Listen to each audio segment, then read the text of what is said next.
నమస్తే, నేను Priya. Welcome to వైద్యం ఆరోగ్యం. ఇవాల్టి వైద్యం ఆరోగ్యంలో మనం మాట్లాడుకోబోయే టాపిక్ అండాశయ సమస్యలు ఎందుకు వస్తాయి, అండాశయ సమస్యలు రావడానికి కారణాలు ఏంటి, దీనికి సంబంధించి లేటెస్ట్ ట్రీట్మెంట్ ఏ విధంగా ఉంది, ఈ విషయాలన్నీ మనకు తెలియజేయడానికి 49 హాస్పిటల్స్ నుంచి డాక్టర్ శ్రీప్రియ గారు మనతో పాటు స్టూడియోలో ఉన్నారు. వారితో మాట్లాడి మరిన్ని విషయాలు తెలుసుకుందాం. నమస్తే ma'am, welcome to show. Hello. So generally అండాశయ సమస్యలు ఏ ఏజ్ నుంచి అబ్జర్వ్ చేయొచ్చు, అసలు ఎందుకు వస్తాయంటారు? అండాశయం జనరల్లీ ఏంటంటే మన ఓవరీ అనేది మనము చిన్నప్పుడు ఒక ఫీమేల్ తన మదర్ రూమ్లో ఉన్నప్పుడే డెవలప్మెంట్ అనేది స్టార్ట్ అవుద్ది అనమాట ఓవిడక్ట్ నుంచి. సో దాంట్లో ఇప్పుడు మనం డెవలప్ అయ్యేటప్పుడు ఏంటి అంటే లేయర్స్ ఆఫ్ టిష్యూస్ ఉంటాయి అన్నమాట. సో ఆ టిష్యూ డెవలప్మెంట్లోనే కొంచెం మనకు చేంజ్ ఉందనుకోండి, అది మన ఏజ్ వచ్చేసరికి 10 years 12 years నుంచి కూడా అప్పుడప్పుడు ఇంకా లెస్సర్ 8 years 9 years వాళ్ళకు కూడా అప్పుడప్పుడు సిస్ట్లు ఉండే ప్రమాదం ఉంటుందన్నమాట. సో ఆ టిష్యూ ఏదైతే ఉందో మనకి సమ్ టైమ్స్ అది క్యాన్సర్ కింద కూడా చేంజ్ కావచ్చు అనమాట. సో చాలామందికి అంటే మనకి ప్యూబర్టీ టైంలోనో లేకపోతే అడాలసెంట్ ఏజ్ గ్రూపు అంటే వీళ్ళు 10 years నుంచి 18 years మధ్యలో అండ్ మెచ్యూరిటీ రాని పిల్లలకి కూడా కడుపులో గడ్డల్లాగా అవుతున్నాయి అని అంటే ఎవాల్యుయేషన్ అనేది చాలా అవసరం అనమాట. ఓవేరియన్ సిస్ట్లు అనేటివి మెన్సెస్ స్టార్ట్ కాని పిల్లలకు కూడా ఉండొచ్చు అనమాట. సో దాంట్లో ఏంటంటే మోస్ట్లీ అట్లాంటి వాళ్ళకి యంగ్ ఏజ్లో వచ్చే సిస్ట్లు ఏవైతే ఉంటాయో మోస్ట్లీ క్యాన్సర్కి సంబంధించిన గడ్డలు ఉంటాయన్నమాట. అదే మనకి రిప్రొడక్టివ్ ఏజ్ గ్రూప్ అనుకోండి, అంటే ఇప్పుడు 18 years నుంచి 30 years 35 years వరకు అనుకోండి, ఫంక్షనల్ సిస్ట్లు ఉంటాయన్నమాట. అంటే ఒక్కసారి మినార్కి అటైన్ అయిన ఆడవారికి ఒక 1 year 2 years తర్వాత మెన్సెస్ రెగ్యులరైజేషన్ స్టార్ట్ అవుద్ది అనమాట. సో 13 years 14 years 15 yearsకి మనకు మినార్కి వచ్చింది అని అంటే సో 14 years తర్వాత నుంచి మనకు మెన్సెస్ రెగ్యులర్గా స్టార్ట్ అవుతే ప్రతి మంత్ ఏంటంటే ఈ ఓవరీలో నుంచి ఒక్కొక్క ఎగ్ డెవలప్మెంట్ అవుతూ ఉంటుంది. సో నార్మల్గా ఎగ్ రిజర్వ్ అనేది ఒక్కొక్క ఓవరీలో ఒక 10 eggs ఉంటాయన్నమాట. సో ఎగ్ ఈ 10 eggsలో నుంచి ఒకటో లేకపోతే 2 eggs పెద్దగా అవ్వడం, రిలీజ్ అవ్వడము, దానివల్ల ఎండోమెట్రియం పొర పెరగడము, సో ప్రెగ్నెన్సీ రాకపోతే ఈ పొర ఊడిపడిపోవడము. సో ఇది మనం మెన్స్ట్రల్ సైకిల్ అనమాట. మెన్స్ట్రల్ సైకిల్తో పాటు ఓవేరియన్ సైకిల్ కూడా ఉంటుంది. అంటే ఈ మెన్స్ట్రల్ సైకిల్ అంటే ఎండోమెట్రియం సైకిల్ అనమాట. సో ఈ రెండింటికి కోఆర్డినేషన్ ఉంటేనే మనకి నార్మల్గా బాడీ ఫిజియాలజీ వర్కౌట్ అవుతుంది. సో జనరలీ సిస్ట్లు అనేటివి ఎప్పుడు ఫామ్ అవుతాయి అంటే ఈ ఎగ్ డెవలప్మెంట్ అనేది మనకి సరిగ్గా లేనప్పుడు, లేదా అసలు ఎగ్ డెవలప్ అయ్యి అది రప్చర్ కావట్లేదు, లేదా అంటే రిలీజ్ అవ్వట్లేదు, లేదా ఫంక్షనల్ సిస్ట్లు ఉంటాయన్నమాట కొన్ని. సో అంటే ఏంటంటే హార్మోన్ సెక్రేటింగ్ సిస్ట్ అని అంటారు దాన్ని. సో ఇట్లా ఉంటాయి కొన్ని. అది కాకుండా కొంతమందికి డెర్మాయిడ్ సిస్ట్లు అని ఉంటాయి. అంటే ఏంటంటే ఆ టిష్యూ ఏదైతే ఉందో ఓవేరియన్ టిష్యూ దాంట్లో నుంచి మనకి ఒక టీత్ డెవలప్మెంట్ ఉండడం, హెయిర్ డెవలప్మెంట్ ఉండడం, బోన్ డెవలప్మెంట్ ఉండడం, ఇట్లాంటివి అవుతూ ఉంటాయి అన్నమాట ఓవరీలోనే. సో ఇవన్నీ టిష్యూ రిలేటెడ్ అనమాట. సో ఇప్పుడు మన బాడీలో మనకు వచ్చే ఎపిథీలియం నుంచి మనకి టిష్యూ డెవలప్మెంట్ అనేది అవుతూ ఉంటుంది. సో దీన్ని బట్టి ఓవేరియన్ సిస్ట్లు మనము క్లాసిఫికేషన్ చేసుకుంటాం అన్నమాట.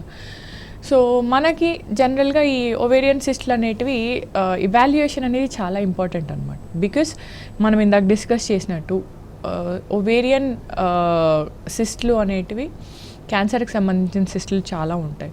సో అవి they run in the families also. So మదర్కి లేకపోతే అక్కకో ఎవరికో సిబ్లింగ్కో కార్సినోమా ఉంటే డెఫినెట్గా వీళ్ళకు కూడా వచ్చే ఛాన్సెస్ ఉంటాయి. బికాస్ ఆ టిష్యూనే మెటాప్లసియా అవుతూ ఉంటుంది అనమాట, మెటాస్టాటిక్. సో ఇదొకటి. ప్లస్ అది కాకుండా చాలామందికి ఏంటంటే ఇన్ఫర్టిలిటీ సమస్యలు ఎందుకు వస్తాయి అంటే ఎగ్ డెవలప్మెంట్ లేనప్పుడు వస్తాయి అన్నమాట. సో మోస్ట్లీ పీసీఓడి ప్రాబ్లమ్స్ ఉంటాయి. సో దీంట్లో ఏంటంటే ఎగ్స్ అనేటివి మనకి ఎక్కువ నెంబర్లో ఉండడం వల్ల పీసీఓడి సమస్య వస్తుంది. రైట్, మనకు ఒక కాలర్ ఉన్నారండి, కాల్ తీసుకుందాం. హైదరాబాద్ నుంచి శ్వేత గారు, నమస్తే అండి. నమస్తే మేడం. శ్వేత గారు, ప్రాబ్లం ఏంటో చెప్పండి, డాక్టర్ వింటున్నారు. నాకు ఫస్ట్ పాప ఉంది మేడం, 8 years. మళ్ళీ లేదు మేడం, ఐయుఐ చేయించుకున్నాను. మళ్ళీ ఐయుఐ చేయించుకోవాలా ఏందని ప్రాబ్లం. ఒకటి సింపుల్. ఫస్ట్ ప్రెగ్నెన్సీ మీకు న్యాచురల్గా వచ్చిందా? ఏం కాలేదు, చేయించుకున్నాను హాస్పిటల్లో. ఐయుఐ చేయించుకున్నారా అమ్మా? అవును మేడం. ఓకే, వరీ కానీ అవసరం లేదు. సో జనరల్గా ఏమవుద్ది అంటే ఐయుఐ మనకి ఎప్పుడు చేస్తారు అంటే మేల్ పార్ట్నర్ ఒక సీమెన్ కౌంట్స్ కొంచెం మనకి 8 మిలియన్ 10 మిలియన్ ఉండి దాంట్లో మొటిలిటీ ఇష్యూస్, మామూలుగా మొటిలిటీ మనకి ప్రోగ్రెసివ్ మొటిలిటీ అని అంటారనమాట. అంటే స్విమ్మింగ్ కెపాసిటీ యొక్క స్పర్మ్ది మనం స్పర్మ్ అనాలిసిస్ చేసినప్పుడు ఒక 35 to 45% ఉంటే న్యాచురల్గా మనకి ప్రెగ్నెన్సీ వచ్చే ఛాన్సెస్ ఉంటాయి. సో 25% 30% మొటిలిటీ ఉంటే మనము ఐయుఐకి వెళ్ళొచ్చు. సో ఫస్ట్ ప్రెగ్నెన్సీ మనకి ఐయుఐ ద్వారానే వచ్చింది అని అంటే మళ్ళీ నార్మల్గా ప్రెగ్నెన్సీ రాదు అని ఏం లేదు. సో మేల్ పార్ట్నర్ ఒక రీజన్ అయితే, ఫీమేల్లో జనరల్గా ఐయుఐకి వెళ్ళాల్సిన ఇండికేషన్స్ ఏంటంటే హాస్టైల్ సర్వైకల్ మ్యూకస్ అని అంటారు. అంటే బాగా వైట్ డిశ్చార్జ్ ఎక్కువ అవ్వడము, అంటే మనకి అండ్ ఎగ్ అనేది ప్రాపర్గా టైమింగ్ మనకు తెలియదు అనమాట, రిలీజ్ అయ్యే టైమింగ్. సో పీసీఓడి వాళ్ళకి కానీ లేకపోతే ఎగ్ రిజర్వ్ తక్కువ ఉన్న వాళ్ళకి కానీ మనం around 14th day 15th day ఆ టైంలో రెగ్యులర్గా 28 days సైకిల్ ఉన్న ఆడవారికి ఏంటంటే 14th డే 15th డే ఆ 2-3 daysలో ఎప్పుడన్నా ఎగ్ రిలీజ్ కావచ్చు. కానీ అదే పీసీఓఎస్ ఉంది లేకపోతే ఎగ్ రిజర్వ్ తక్కువ ఉన్న వాళ్ళకి ఓవ్యులేషన్ ట్రాకింగ్ అనేది మనం చేయలేం కాబట్టి సరిగ్గా ఇంట్లో హాస్పిటల్కి వస్తే ఏంటంటే స్కాన్స్ చేసి మనము ఎగ్ ఎప్పుడు రిలీజ్ అవుతుందో చెప్పచ్చు. సో ఆ టైంలో ఐయుఐ చేస్తే మనకి బెటర్ రిజల్ట్స్ ఉంటాయి. సో జనరలీ ఫస్ట్ ప్రెగ్నెన్సీ వచ్చాక ఏమవుద్ది అంటే ఎగ్ మనకి యూట్రస్ అనేది పెరిగి మళ్ళీ బేబీ డెలివరీ అయిపోయిన తర్వాత చిన్నగా అయ్యే టైంలో ట్యూబ్స్ అనేవి బ్లాక్ కావచ్చు. సో చిన్నగా సెలైన్ టెస్ట్ అని ఉంటుంది, లేకపోతే హిస్టోసాల్పింగోగ్రఫీ అని ఉంటుంది. ట్యూబల్ టెస్ట్ చేయించుకుంటే మనకు ట్యూబ్స్ ఓపెన్ ఉన్నాయో లేదో తెలుస్తుంది. సో దాని తర్వాత మనకు ఐయుఐకి వెళ్తే బెటర్ రిజల్ట్స్ ఉంటాయి. రైట్ డాక్టర్, అలాగే ఫస్ట్ ప్రెగ్నెన్సీ ఇప్పుడు మీరు చెప్పినట్టు ఐయుఐ కానీ ఐవీఎఫ్ కానీ ట్రై చేశాక సెకండ్ ప్రెగ్నెన్సీ కూడా మనం సేమ్ సైకిల్ ఫాలో అవ్వాల్సి ఉంటుందా? లేదు, న్యాచురల్గా 100% ట్రై చేయొచ్చు, అవుతాయి కూడా. సో చాలా మందికి ప్రాబ్లమ్స్ ఎట్లా ఉంటాయంటే, so first time some semen అనాలిసిస్లో స్పర్మ్ కౌంట్ అనేది చాలా తక్కువ ఉందనుకోండి, అది ఆక్యుపేషనల్ హజార్డ్స్ వల్ల అంటే మనం చేసే పని వల్ల స్పర్మ్ కౌంట్ తగ్గింది అనుకోండి, దాంతో రీజన్తో వీళ్ళు ఐయుఐకి వెళ్ళారు, వీళ్ళకి సక్సెస్ వచ్చింది. So second time lifestyle modification, better లైఫ్ స్టైల్కి వచ్చి స్పర్మ్ అనాలిసిస్ నార్మల్ అయిపోయింది అనుకోండి అండ్ వీళ్ళకి న్యాచురల్గా ప్రెగ్నెన్సీ రావచ్చు. అట్లనే చాలామందికి ఏంటంటే పీసీఓడి సమస్యల వల్ల ఫస్ట్ రిప్రొడక్టివ్ ఏజ్ గ్రూప్లో ఒక 3-4 monthskో 6-7 monthskో సైకిల్ వచ్చేది. మనం ఏజ్ పెరుగుతున్న కొద్ది ఏమైతే ఉంటుందంటే ఫాలికల్ ఎంప్టింగ్ తొందరగా అయిపోయేసరికి ఈ పీసీఓడిలో ఉండే ఎక్కువ ఎగ్స్ నార్మల్ ఓవరీలో ఉండేలాగా అయిపోతాయి అన్నమాట.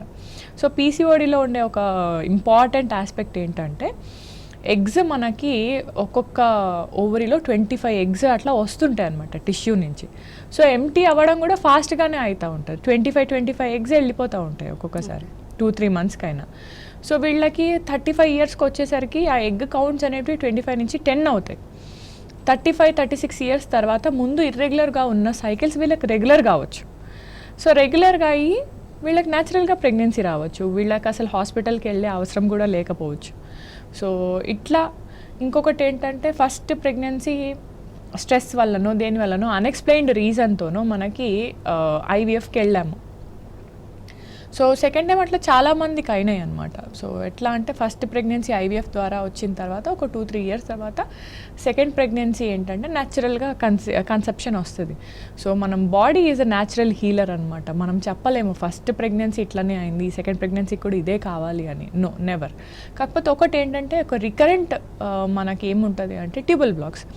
సపోజ్ ఫస్ట్ ఏదో రీజన్ వల్ల, సపోజ్ సింపుల్ ఎగ్జాంపుల్ ఏంటంటే ఎక్టోపిక్ ప్రెగ్నెన్సీస్ వచ్చాయి, వీళ్ళకి 2 tubes తీసేశారు. ప్రతి ఒక్క మంత్లో ఒక ఎక్టోపిక్, ఇంకో మంత్లో ఇంకో ఎక్టోపిక్ 2 tubesలో వచ్చింది అనుకోండి. ట్యూబ్స్ తీసేసిన తర్వాత న్యాచురల్ ప్రెగ్నెన్సీ రాదు, అప్పుడు వాళ్ళు ఎలాగో ఐవీఎఫ్కే వెళ్ళాలి. సో రీజన్ బట్టి ఉంటుంది. సో ఇట్స్ నాట్ లైక్ ఇదే రీజన్కి మనం ఐవీఎఫ్కి వెళ్ళాము నెక్స్ట్ టైం కూడా అదే రీజన్ ఉంటుంది అని కాదు. సో వీళ్ళకి మనము ఆ డయాగ్నోసిస్ అనేది చాలా ఇంపార్టెంట్. రైట్. అయితే ఇందాక మీరు అన్నారు అంటే మెన్స్ట్రువల్ సైకిల్ స్టార్ట్ అవ్వక ముందు కూడా సిస్టులు ఫామ్ అయ్యే ఛాన్స్ ఉంది, బట్ అవి క్యాన్సర్కి దారితీసే అవకాశం ఉన్నాయి.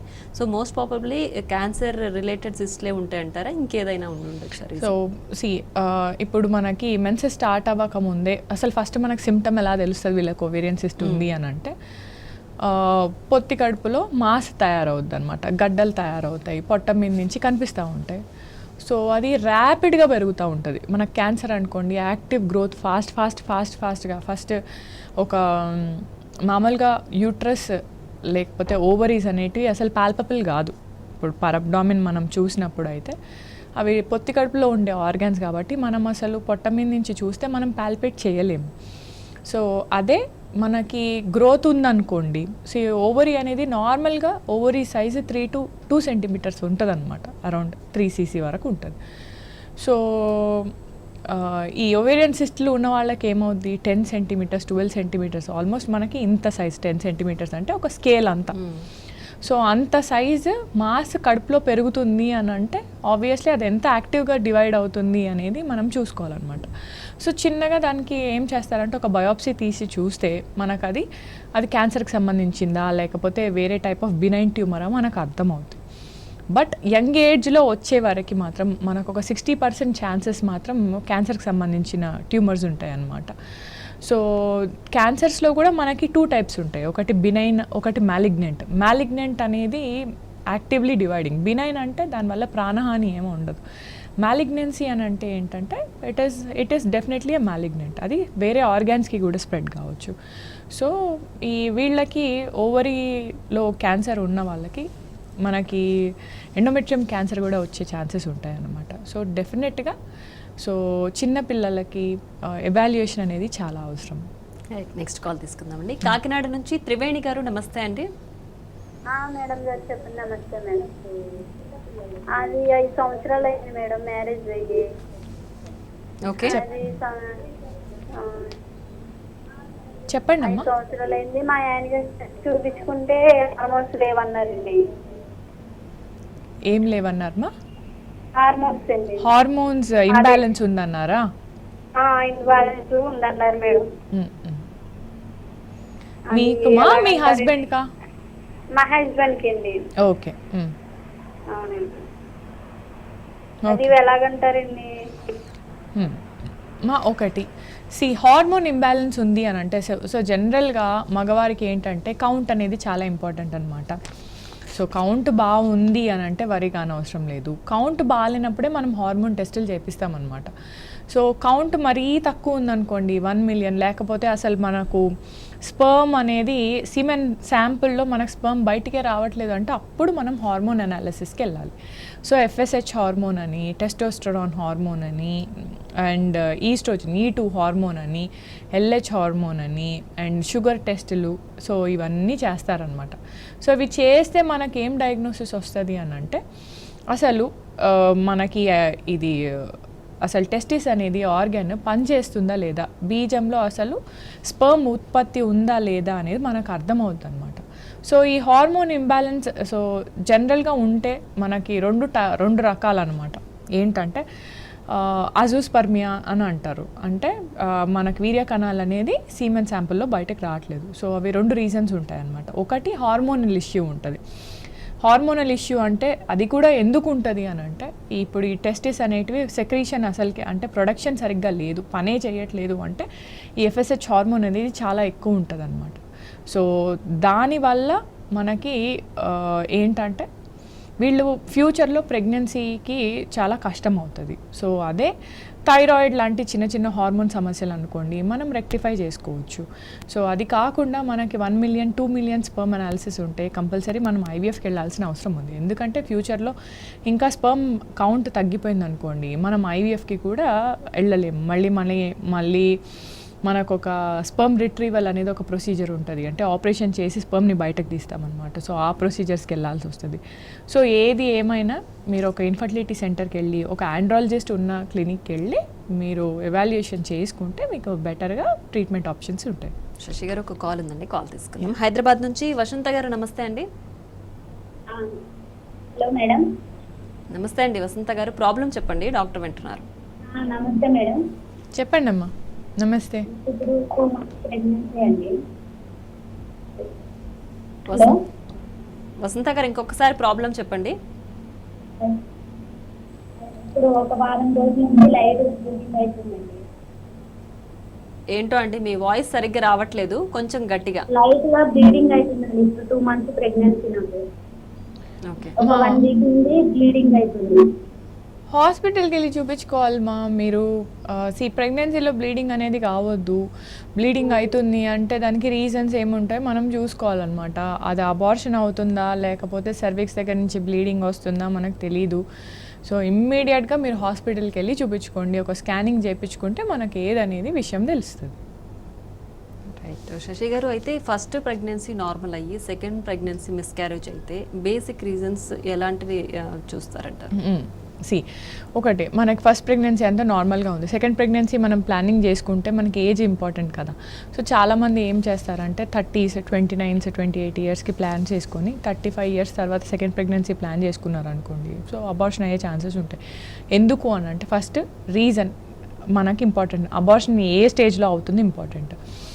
సో ఈ ప్రెగ్నెన్సీ అనేది మనము 9 months పీరియడ్ని first 3 months, second 3 months, next 3 months 3 trimesters లాగా డివైడ్ చేస్తాం. సో దీంట్లో ఫస్ట్ మొదటి 3 నెలల్లో మనకు అబార్షన్ అవుతుంది అనుకోండి. సో జనరలీ ఏంటంటే జన్యుపరమైన లోపాల వల్ల అవుతుంది అనమాట. సో పెరిగే బేబీలో జెనెటిక్ పొటెన్షియల్ లేకపోతే అబార్షన్ కావచ్చు, లేదా మనకి ఆర్గాన్ డెవలప్మెంట్ సరిగ్గా లేకపోతే అబార్షన్ కావచ్చు, లేదా బేబీ గ్రోత్ తక్కువ ఉంది, రక్త సరఫరా లేదు అంటే సడన్గా ఐయుడీస్ కావచ్చు అనమాట. అవి లాస్ట్ 3 నెలల్లో అవుతాయి. సో మధ్యలో ఉండే 3 నెలలు అంటే 4వ నెల, 5వ నెల, 6వ నెల అబార్షన్ అవుతుంది. బేబీ అంతా బాగానే ఉంది కానీ అబార్షన్ అవుతుంది అంటే, అది కూడా పెయిన్లెస్ డెలివరీస్ అవుతున్నాయి అంటే యూట్రస్ ఓపెనింగ్, యూట్రస్కి డోర్ సర్విక్స్ అని అంటాం అనమాట. సో ఆ సర్వైకల్ ఇన్కాంపిటెన్స్ వల్ల కూడా అప్పుడప్పుడు అబార్షన్స్ కావచ్చు. ఇవి మధ్యలో 3 నెలల వరకు. ఇవి కాకుండా మావి వల్ల వచ్చే సమస్యలు ఉంటాయన్నమాట. సో ఈ ప్లాసెంటా అనేది సడన్గా ఊడిపోవడం, యూట్రస్ ప్లాసెంటా మనకి ఎప్పుడు డెలివరీ కావాలి, బేబీ డెలివరీ అయిపోయిన తర్వాత కావాలన్నమాట. ఈ అటాచ్మెంట్ అనేది డెలివరీ అయిపోయాక బయటకు వచ్చేది సడన్గా అబ్రప్షియో అంటే అబ్రప్ట్గా ప్లాసెంటా గర్భసంచి నుంచి ఊడిపోద్ది. సో దానివల్ల బేబీ లాస్ అయ్యే ఛాన్స్ ఉంటుంది. సో ఇవి కొన్ని రీజన్స్ అనమాట. సో ఈ అబార్షన్ అనేది మనం ఎప్పుడు అంటాం, అబార్షన్ అని ఎప్పుడు అంటాం అంటే 28 weeks వరకు అంటాం, అంటే 6 months వరకు అంటాం.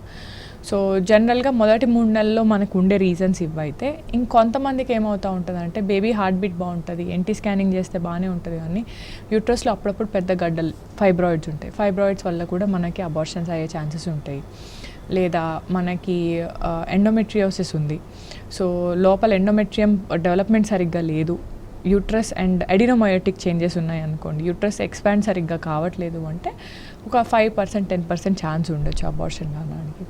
సో ఇవి కాకుండా మనకు వేరే రీజన్స్ వల్ల అబార్షన్స్ ఏమవుతాయి అంటే బేబీ బాగానే ఉంది కానీ యూట్రస్లో అబ్నార్మాలిటీ ఉంది, అంటే వీళ్ళకి యూట్రస్ షేప్ సరిగ్గా లేదు, యూనికార్నేట్ యూట్రస్ కానీ బైకార్నేట్ యూట్రస్ కానీ. సో నార్మల్గా మనకి యూట్రస్ సైజు షేప్ అనేది 6 నుంచి 8 centimeters వరకు ఉంటుంది. అండ్ యూట్రస్ అనేది ఒక పియర్ షేప్డ్ ఆర్గాన్ అనమాట. సో యూట్రస్ సింపుల్గా ఎగ్జాంపుల్ చెప్పాలంటే మనకి బెలూన్లో గాలి ఇన్ఫ్లేట్ చేస్తే బెలూన్ ఎంత పెద్దగా పెరుగుతుందో యూట్రస్లో కూడా మనం ఒక బేబీ తయారవుతుంది అంటే 36 weeks ఆల్మోస్ట్ మనకి పొత్తి కడుపులో ఉండే యూట్రస్ మనకి ఆల్మోస్ట్ చెస్ట్ లెవెల్ వరకు పెరుగుతుంది అనమాట. సో అట్లా పెరగడానికి వీలు లేకుండా ఉండే యూట్రస్లో ప్రెగ్నెన్సీ వస్తే డెఫినెట్గా అబార్షన్ అయ్యే ఛాన్స్ ఉంటుంది. సో ఇవి కొన్ని రీజన్స్. రైట్, నెక్స్ట్ కాల్ ఉంది, కాల్ తీసుకుందాం. రామగుండం నుంచి ఆశాజ్యోతి గారు, నమస్తే అండి. నమస్తే, ప్రాబ్లం చెప్పండి, డాక్టర్ వింటున్నారు. నాకు మ్యారేజ్ 5 years అవుతుంది మేడం. సో నేను హాస్పిటల్కి వెళ్ళినాను. చెప్పండి అమ్మా. సో వాటర్ బబుల్స్ అయినాయని చెప్తున్నాను మేడం. ట్రీట్మెంట్ కూడా తీసుకున్నాను నేను. తీసుకుంటే నేను 1.5 years దాకా మెడిసిన్ తీసుకున్నాను మేడం. నాకు కవర్ అయిందని చెప్పినారు. ఓకే, ఇంతవరకు ఇంకా ప్రెగ్నెన్సీ కూడా ఏం కన్ఫర్మ్ కాలేదు. ఓకే, ప్రాబ్లం ఏమన్నారమ్మా? వాటర్ బబుల్స్ ఉన్నాయి అన్నారు. ఓకే, ఒకటి మనకి వాటర్ బబుల్స్ అంటే జనరల్గా ఏంటంటే పీసీఓడి సమస్యని మనకి ఆమ్ లాంగ్వేజ్లో వాటర్ బబుల్స్ ఉన్నాయి, అండాలలో నీటి బుడగలు ఉన్నాయి అని అంటారు. సో ఈ నీటి బుడగ అంటే ఏం లేదు, అది ఫాలికల్ అనమాట. సో ఫాలికల్లో మనకేంటంటే ఫాలిక్యులర్ ఫ్లూయిడ్ ఉంటుంది, దాంట్లో మనకి ఎగ్ డెవలప్మెంట్ అనేది అవుతూ ఉంటుంది అనమాట. సో ఈ వీళ్ళకి పీసీఓడి వాళ్ళకి ఏమవుతుంది అంటే ఎగ్ గ్రోత్ డెవలప్మెంట్ సరిగ్గా ఉండదు కాబట్టి ఫాలికల్స్ అనేటివి ఎంప్టీయింగ్ అవ్వవు. అవ్వకపోయేసరికి ఫాలికల్స్ అక్కడే కూర్చొని ఉంటాయి కాబట్టి అవన్నీ సిస్టిక్ అయిపోతాయి. అంటే వాటి ఫాలిక్యులర్ వాల్ థిక్గా అయిపోయి గట్టిగా అయ్యి రిలీజ్ కాకుండా అయిపోయి దాని లోపలంతా వాటర్ అంటే ఫాలిక్యులర్ ఫ్లూయిడ్ జమ అవుతుంది కాబట్టి స్టాగ్నేషన్ ఉంటుంది కాబట్టి దాన్ని అండాలలో నీటి బుడగలు లేకపోతే వాటర్ బబుల్స్ అని అంటారనమాట పీసీఓడిని. సో పీసీఓడి అసలు మనం కరెక్ట్గా ట్రీట్ చేస్తే చాలా పెద్ద సమస్య అసలు కానే కాదు. సో మనకి ఏంటంటే lean PCOS and obese PCOS అని ఉంటాయన్నమాట. అంటే చాలామంది సన్నగా ఉన్న ఆడవారికి కూడా పీసీఓఎస్ ఉండొచ్చు. ఒబిసిటీ ఉన్న ఆడవారికి they are prone for PCOS, కానీ సన్నగా ఉన్నా కానీ పీసీఓడి సమస్య ఉండే ఛాన్సెస్ ఉంటాయి. సో మనము ట్యాబ్లెట్స్ ఇంజెక్షన్స్ కరెక్ట్ టైంలో ఇచ్చి ఫాలిక్యులర్ మానిటరింగ్ చేస్తే డెఫినెట్గా నార్మల్గా ప్రెగ్నెన్సీ వచ్చే ఛాన్సెస్ ఉంటాయి. సో ఇట్లా ట్యాబ్లెట్స్కి రెస్పాండ్ కావట్లేదు అని అంటే మనము లాప్రోస్కోపీకి వెళ్ళొచ్చు అనమాట. సో ఈ లాప్రోస్కోపీలో ఏం చేస్తారు అంటే ఒక 6 months 7 months నుంచి ఫాలిక్యులర్ ఫ్లూయిడ్ స్టాగ్నేషన్ అయిన ఫ్లూయిడ్ని చిన్న పంచర్ చేసేసి బయటకు తీసేస్తారనమాట. తీసేసిన తర్వాత మళ్ళీ మనం ట్యాబ్లెట్స్ ఇంజెక్షన్స్ పెడితే ఎగ్ గ్రోత్ డెవలప్మెంట్ బాగా వస్తుంది. మీకు అది చేసినా కానీ మళ్ళీ మనకి ప్రెగ్నెన్సీ రావట్లేదు అంటే మనం ఐవీఎఫ్కి వెళ్ళాల్సిన అవసరం ఉంది. ఎందుకు అంటే ఏజ్ పెరిగే కొద్దీ కూడా మనకి జెనెటిక్ పొటెన్షియల్ తగ్గుతూ ఉంటుంది, ఫికండిటీ రేట్స్ తగ్గిపోతూ ఉంటాయి, పుట్టే బేబీ కూడా హెల్తీగా ఉండదు కాబట్టి ఐవీఎఫ్కి వెళ్ళాలి. నెక్స్ట్ కాల్ తీసుకుందామండి. నిజామాబాద్ నుంచి మౌనిక గారు, నమస్తే అండి. నమస్తే మేడం. నమస్తే అండి, ప్రాబ్లం చెప్పండి, డాక్టర్ గారు వింటున్నారు. మేడం నాది మెచ్యూర్ 12 years అయ్యాను మేడం. ఓకే. అప్పటి నుండి నాకు ఇరెగ్యులర్ సైకిలే ఉండేది. ఓకే. మంత్కి ఒకసారి 3 months ఒకసారి అట్లా వచ్చేది. నేను డాక్టర్ని అప్పుడే కన్సల్ట్ అయ్యాను. కన్సల్ట్ అయితే డాక్టర్ ఏం చెప్పారు, టాబ్లెట్స్ రాసిస్తూ ఉంటారు. అంటే అది టాబ్లెట్స్ రాసినప్పుడే నేను రెగ్యులర్ పీరియడ్స్ ఉంటాను. తర్వాత టాబ్లెట్స్ మానేసిన తర్వాత మళ్ళీ ఇర్రెగ్యులర్ వస్తుంది పీరియడ్స్. ఓకే. అయితే డాక్టర్ ఏం చెప్పారంటే హార్మోనల్ ఇంబ్యాలెన్స్ ఉంది అన్న. థైరాయిడ్ టెస్ట్ చేశారు కానీ నార్మల్ ఉంది, థైరాయిడ్ ఏం లేదు. నా వెయిట్ వచ్చేసి 42-43 ఉంటుంది అంతే మేడం. ఏజ్ ఎంతమ్మా మీది? 27 years. ఇప్పుడు నాకు మ్యారేజ్ అయ్యి 1 year అవుతుంది మేడం. 27 ఉంటాయి ఇప్పుడు. మళ్ళీ డాక్టర్ ని కన్సల్ట్ అయినా అంటే టాబ్లెట్స్ వాడినప్పుడే నేను రెగ్యులర్ గా అవుతున్నా, తర్వాత ఇర్రెగ్యులర్ వస్తుంది. దానికి రీజన్ ఏంటి అని? ఓకే. ఓకే. ఫస్ట్ మీరు భయపడకండి. ఇప్పుడు మన వేలల్లో 5 fingers ఉన్నాయి. 5 fingers ఒకలాగా ఉండవు.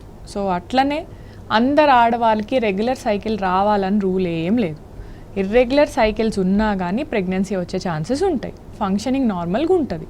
కానీ ఇప్పుడు ఏంటంటే చాలామందికి ఒక అభిప్రాయం ఏముంటుంది అంటే పీరియడ్ సరిగ్గా రావట్లేదు, వీళ్ళకి న్యాచురల్గా ప్రెగ్నెన్సీ రాదు అని. అట్లా ఏమీ లేదు. పీసీఓడి అనేది ఒక స్మాల్ ప్రాబ్లం, కానీ దాన్ని కరెక్ట్గా మానిటర్ చేసుకోకపోతే పెద్ద ప్రాబ్లం కావచ్చు.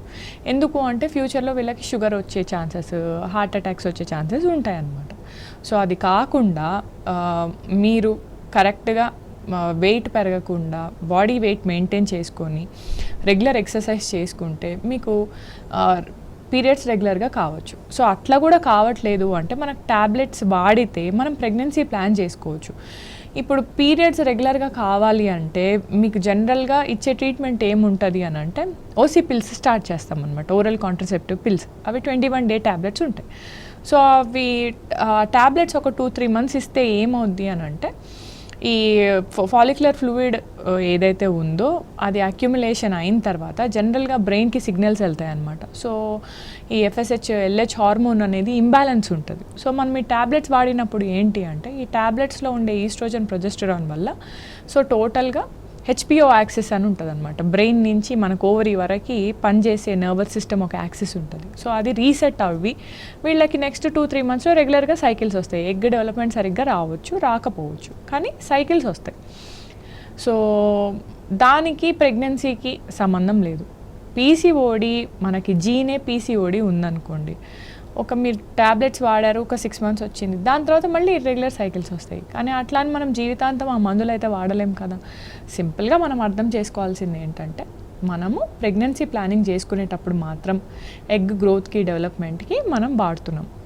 లేదా మనకి వేరే సిమ్టమ్స్ ఉన్నాయి పీసీఓడి వల్ల. మీకు ప్రెగ్నెన్సీ ప్రాబ్లం కాదు, ప్రెగ్నెంట్ అయిపోయారు, దాని తర్వాత కూడా పీసీఓడి వల్ల మనకి బాడీలో ఎక్సెస్ హెయిర్ వస్తుంది, హిర్సుటిజం అని అంటారు, లేకపోతే అకాంథోసిస్ నైగ్రెన్స్ అని అంటారనమాట. మనకు మెడ కింద నల్లగా రావడం, లేకపోతే యాక్నే రావడము, అంటే బాగా ఎక్కువ పింపుల్స్ రావడం, లేదా మేల్ ప్యాటర్న్ అలోపేసియా అని అంటారనమాట. అంటే జుట్టు చాలా ఊడిపోవడం, ఎస్పెషల్లీ ఈ భాగంలో ఎక్కువ ఊడిపోవడం అనమాట. సో ఇట్లాంటి సమస్యలు ఉంటే వీటికి మనం ట్రీట్మెంట్ తీసుకోవాలి, కానీ యాజ్ సచ్ పీసీఓడికి అంటూ స్పెసిఫిక్గా ట్రీట్మెంట్ ఏమి ఉండదు.